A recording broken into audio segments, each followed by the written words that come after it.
फिर है नहीं। तो ये क्वेश्चन तो थोड़ा सरल ही है मेरे ख्याल से, इसमें कुछ ज्यादा दिख नहीं रहा मुझे। पहली बात बोल रहा है करंट लैग्स द वोल्टेज, तो अगर देखो ये ऊपर वाला ग्राफ अगर देखोगे,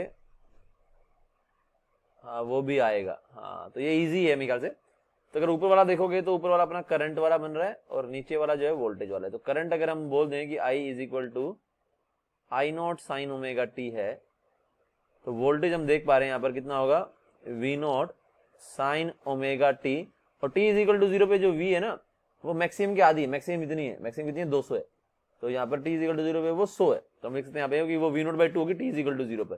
तो यानी ये टी इज इक्वल टू 0 पर ये जो आगे फाई आ गया, ये फाई का वैल्यू कितना होना चाहिए 30 डिग्री यानी पाई बाई 6 होना चाहिए। तभी तो जब हम टी का वैल्यू 0 पुट करेंगे, टी का वैल्यू अगर 0 पुट करेंगे तो ये 0 हो जाएगा और ये साइन पाई बाई 6 यानी कि हाफ हो जाएगा, तो वी का वैल्यू वी नॉट बाई 2 हमें मिलेगा। और वी नॉट बाई 2 का मतलब क्या हो गया, यहाँ पर टी इज इक्वल टू 0 पे वैल्यू वी नॉट बाई 2 है। तो यहाँ पे हम क्या बोल पा रहे हैं कि वोल्टेज आगे है करंट से, और कितना आगे 30 डिग्री। तो पहला बोल रहा है करंट पीछे है वोल्टेज, तो करंट पीछे ही है, तो पहला ऑप्शन हमारा करेक्ट ऑप्शन हो गया, ठीक है, कि करंट हमारा पीछे ही है भाई, ठीक है। अब चलते हैं हम आगे, रेजिस्टेंस जो है सर्किट में कितना है वो हमें दे रखा है। तो पहले हम निकाल लेते हैं रेजिस्टेंस का वैल्यू, रेजिस्टेंस निकालने से पहले हम इंपीडेंस निकाल लेते हैं, या हाँ इंपीडेंस का वैल्यू निकाल लेते हैं कितना होगा। देखो जरा, आई नॉट होता है ई नॉट बाई जेड, तो यहां से जेड हो जाएगा E naught by I, E naught by I not.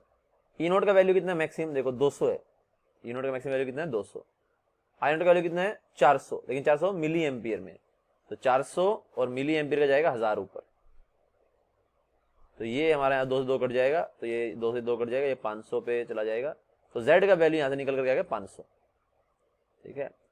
तो Z का वैल्यू अगर 500 निकल करके आ गया हमारा, तो हम यहाँ पर कह सकते हैं कि Z जो है, अगर हम ये बनाए ट्रायंगल ऐसी, तो ये एंगल होता है अपना, ये होता है एक्स नेट, ये होता है R, ये होता है Z और ये होता है फाई।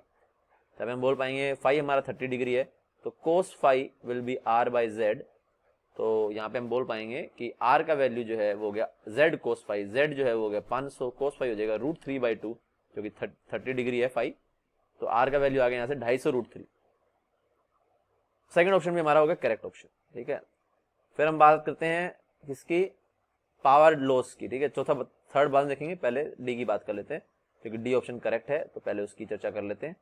तो डी ऑप्शन यहाँ पे हम देखेंगे तो पावर लॉस हमारा हो जाएगा, पावर लॉस होता है ERMS IRMS कोस फाई, तो ERMS का वैल्यू हो जाएगा, E का वैल्यू कितना है 200 बाय √2, IRMS हो जाएगा, I का वैल्यू कितना 400 मिली में है, तो 1000 से डिवाइड करेंगे बाय √2, और 1000 से डिवाइड कर दिया, ठीक है। और कोस फाई हमारा हो जाएगा यहाँ पर √3/2, तो √3/2, तो 1000 ये 3 जीरो से 2 जीरो यहाँ से कट गई, 1 जीरो यहाँ से कट गई, 2 से ये कट गया 10, तो ये आ गया हमारे यहाँ पर 40 से यहाँ पे 2 कट जाएगा, तो 20 √3 निकल करके आ रहा है, कैलकुलेशन तुम कर लोगे, तो हमारा ये ऑप्शन भी करेक्ट है, डी ऑप्शन।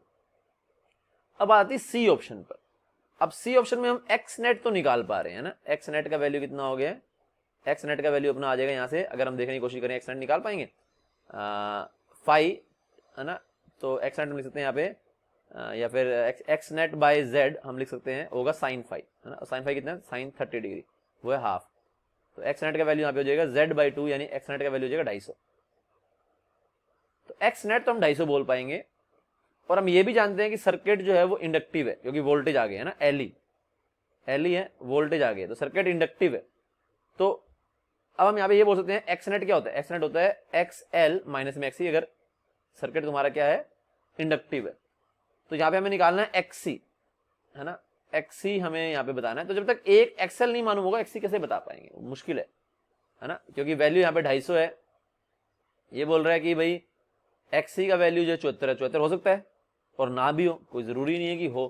तो यहाँ पर मेरे को तो लग रहा है कि इन्फॉर्मेशन सफिशिएंट नहीं है, तुम्हें कुछ दिमाग में और आ रहा है, मुझे तो यहाँ पे इन्फॉर्मेशन सफिशिएंट नहीं लग रही है इसको बोलने के लिए। XL minus XC must be 250, XL will be greater than XC, ये दो इन्फॉर्मेशन हमारे पास है। बट XL हो सकता है कि XL जो है वो 74 प्लस 250 और XC 74 हो सकता है, XL हो सकता है 75 प्लस 250 और XC 75 वो भी हो सकता है, तो इसमें हम कुछ भी नहीं बोल पाएंगे। ओमेगा तो हम फाइंड आउट कर सकते हैं, लेकिन L फाइंड आउट नहीं कर पाएंगे जब तक हमें ना तो हमें XL मालूम ना हमें XC मालूम। मैं तो इसमें यही कह रहा हूं, तुम बताओ जरा गौरव, कहीं ऐसा तो नहीं हो कि, मुझे तो यहाँ पे लग रहा है कि कैलकुलेट ही नहीं किया जाता था, इन्फॉर्मेशन मुझे सफिशिएंट नहीं लग रही है। क्योंकि एक्स नेट के बारे में सारी इंफॉर्मेशन है, एक्सएल एक्ससी के बारे में इंफॉर्मेशन यहाँ पे हमें थोड़ा सा नहीं मिल पा रहा है, क्योंकि जो भी रिजल्ट हम लिख रहे हैं जेड में लिख रहे हैं उसमें हम एक्स नेट ही यूज कर रहे हैं। एक्सएल माइनस एक्ससी के बारे में ऐसा हमारे पास कोई भी इंफॉर्मेशन नहीं है जब तक हमें एल या सी में से वो कुछ एक नहीं देगा, है ना।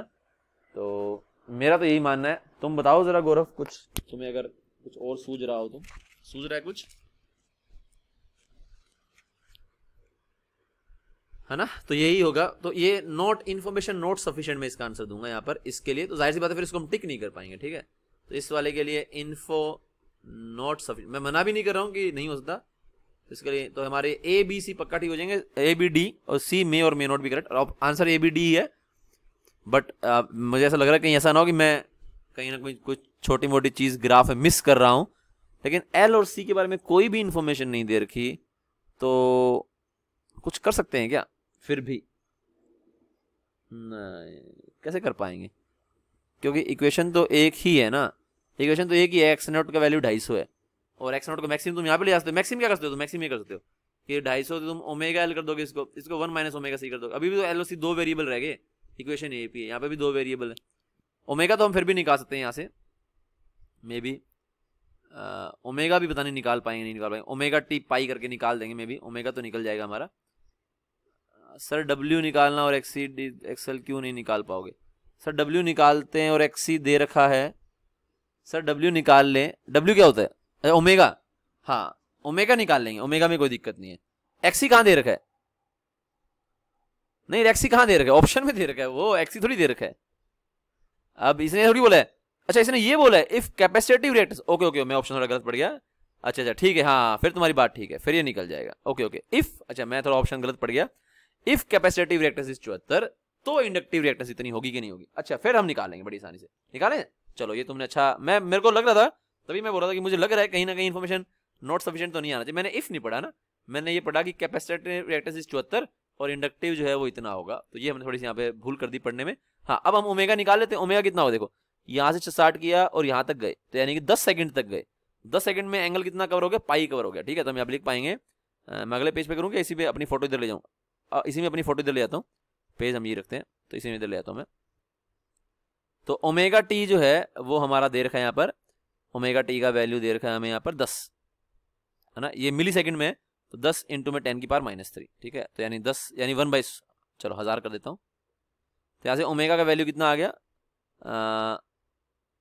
सॉरी ये मैंने गलत कर दिया ना, टी का वैल्यू 10 है, तो ओमेगा टी का वैल्यू मस्ट बी पाई, ठीक है ठीक है। तो हाँ तुम जानते हो, मैं जानता हूँ, तुम निकाल लोगे। देखो क्या मैसेज किया है, उल्टा लिख दिया सर, हाँ हाँ ठीक है समझ गया वो मैं। तो ओमेगा इंटू में टी, टी यानी कि 1/100 है ना, 10 है तो मिली है, इज इक्वल टू ओमेगा, हम क्या लिख रहे हैं यहाँ पर, हाँ तो अगर ये 74 है तो हम यहाँ पे एक्स नेट निकाल देना। एक्स नेट कितना होगा, अगर एक्सी का वैल्यू देखा 74 तो एक्सएल का वैल्यू हो गया 250 + 74, तो 250 + 74 कितना होता है, 324, है ना। तो यहाँ पर आ गया हमारा 324, ठीक है। कुछ गड़बड़ तो नहीं की मैंने, ठीक है। तो यहाँ से हमारा ओमेगा कितना आ जाएगा, और 3,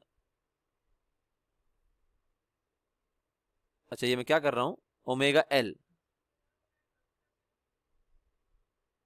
अरे भगवान, मैं दिमाग बुद्धि खराब हो गई है, एक सेकंड जरा। ओमेगा टी का वैल्यू दे रखा है हमें, ओमेगा टी का वैल्यू दे रखा है हमें pi, sorry sorry sorry sorry sorry, मुझे माफ करना भाई। तो यहाँ से ओमेगा का वैल्यू आ गया 100 पाई। अब हम यहाँ पे लिखेंगे ओमेगा एल का वैल्यू होगा एक्सएल जो कि 324। तो यहाँ से हम क्या लिखेंगे, ओमेगा का वैल्यू 100 पाई हो गया, तो एल का वैल्यू कितना आ जाएगा 324/100 पाई। तो ये ऑप्शन जो है 560 मिली हेनरी किसी एंगल से आ रहा है ना। 1000 से मल्टीप्लाई कर देंगे इसको, मिली के लिए 324 है ना, तो ये 100 कट जाएगा, 1000 से मल्टीप्लाई कर देंगे इसको ना, मिली के लिए 100 कट जाएगा और एक जीरो भी मिल जाएगी इसको, तो 3240/पाई। तो आंसर आ रहा है अपना 3240/पाई। तो मैं कैलकुलेटर से कर लेता हूँ, कितना आ रहा है देखो जरा कैलकुलेटर से, 3240/पाई करना, वही कैलकुलेटर से कितना आ रहा है, चलो मैं ही कर लेता हूँ। 3240/पाई मैं कर लूंगा, 3240 3.40 डिवाइडेड बाय 3.14, तो ये आ रहा है 1000 कुछ आ रहा है ना, 3240 डिवाइडेड बाई 1000 समथिंग आ रहा है, और यहाँ पे बोल रहा है 560, तो ये ऑप्शन इनकरेक्ट है। ठीक है, चलो हमें तरीका मालूम पड़ गया, ऑप्शन इनकरेक्ट। ये अगर होता है इनकरेक्ट में हमने इनकरेक्ट निकाल दिया आंसर, कई बार ऐसा भी होता है कि इनकरेक्ट में भी तुमने इनकरेक्ट ही निकाला है, लेकिन था भी वो इनकरेक्ट ही, तो तुम बच गए। ठीक है, होपफुली मैंने कोई कैलकुलेशन मिस्टेक ना की होगी। ओमेगा टी को पाई लिखेंगे, वहां से ओमेगा आ जाएगा, और फिर ओमेगा एल हमारा 324 की इक्वल होगा, तो वहां से हमारा एल निकल करके आ जाएगा, तो ये हम निकाल सकते हैं। ठीक है, एनीवेज तो होपफुली मैंने कोई कैलकुलेशन मिस्टेक ना की हो, लेकिन आंसर तो ये इनकरेक्ट ही है। नहीं सर 560 नहीं आ रहा है, हाँ ठीक है, चलो चलो, तो ये ऑप्शन हमारा जो है वो इनकरेक्ट हो जाएगा, तरीका मैंने बता दिया। ठीक है।